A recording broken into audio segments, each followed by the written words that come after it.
Merry Christmas from the Thrift Store Kitchen Review. What am I doing today? Well, you might have saw when I picked up this vintage Acme Supreme Juicerator a few weeks ago. I haven't had the chance to try it out yet, but today we're going to do that. This is a centrifuge style juicer, and I have all the parts laid out right here.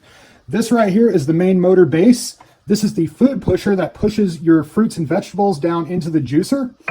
Here we have the main part where the juice comes out. We have the pulp strainer right here. We have the cutting blade, and this thing is far heavier and sturdier than it looks. And we have the pin that holds it all together. So I'm going to cut up some apples and we're going to make some apple juice. Now, one thing with this juicer, the spout does sit kind of low, so I'm just using a large spouted mixing bowl to catch the juice. I got a plate here of cut up Honeycrisp apples. So let's go ahead and turn this on and start juicing. Up to speed. Let's just start dropping them in. Push it. Look at that juice coming out. There we go. Get a few of these in here at once. And we're going to use up these slices and see if we can fill this bowl. Now, after about half the plate of apples, the machine started to vibrate a lot, so it might be time to clean out the pulp screen. Let's take a look. Stop that. And then I got to remove the pin, remove the blade, and take this out.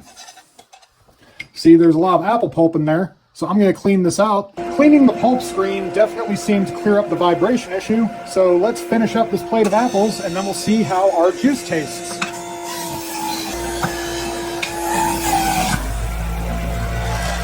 This right here is the last of our apple slices, so I'm going to go ahead and cut this machine off, and you can hear it. After doing the rest of the apples, you can hear how it's vibrating again, and it's even moving. And see, what sucks is that I didn't even use a lot of apples.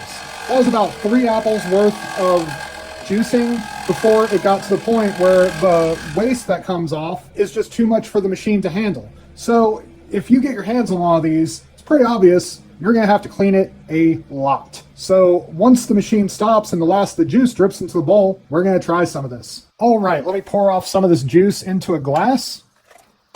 Take a look at that. Doesn't look like the pasteurized stuff you get in the plastic bottle on the warm shelf at the store. Well, let me take a sip. That is quite delicious. So about the machine, it looks cool. It's a cool novelty to have, but at the end of the day, it's not exactly convenient to use. You're going to be cleaning it way more than you should. Go with something more modern. Thanks for joining us today. Be sure to check out our YouTube channel for our full-length product reviews. Subscribe and follow us, and have a wonderful rest of your Christmas.